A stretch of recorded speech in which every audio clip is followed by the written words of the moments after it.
Hello and welcome to Trine 3, The Artifact of Power.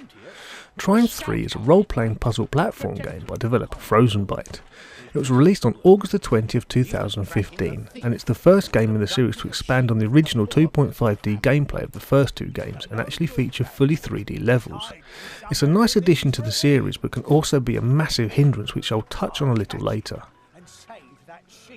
So for now, for those who aren't familiar, what is Trine? Well, Trine is a game series centred around three interchangeable characters, each with their own unique set of skills. The player has to decide which character's skills would best suit the current situation, but also bear in mind each player's weaknesses. Zoya the Thief is the game's long-range class, but she has no real defence. Her weapon is a bow and arrow, and she can also use a grappling hook to grab onto certain objects which allow her to reach areas that are either too high for the other characters or by swinging across large gaps. Amadeus the Wizard is the game's support class. He uses sorcery to conjure objects that can be placed over gaps or to use as step to reach difficult areas.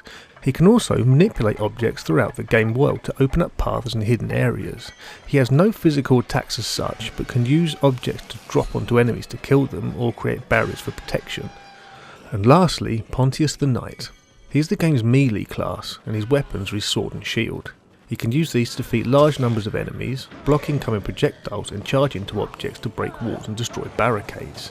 He also has a shockwave ability that allows him to jump into the air and use his weight to crash into the ground, knocking opponents off their feet. The player can swap between these characters freely at any time they wish.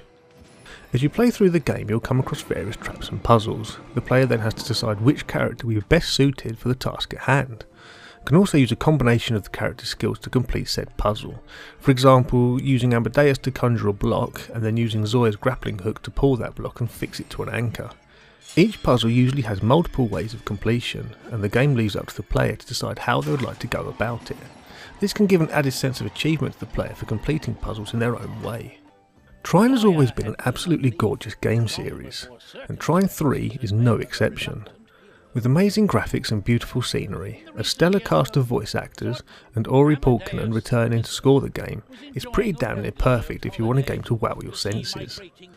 That being said, sometimes the puzzles are frustrating, and the adoption of full 3D areas can sometimes be a massive pain in the arse, especially when you have to play in 3D yet you're on a 2D plane.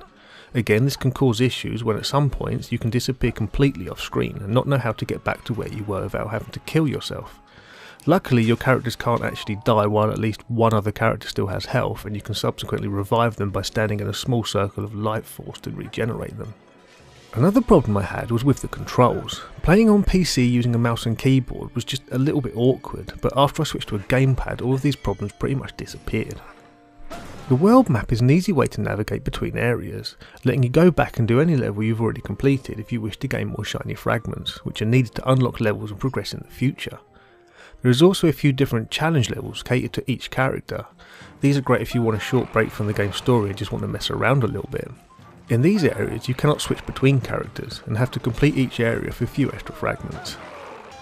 A lot of people have complained that Trine 3 is too short and the developers concentrate too much on making the game look good, but personally I think it's just long enough to keep you engaged without overstaying its welcome.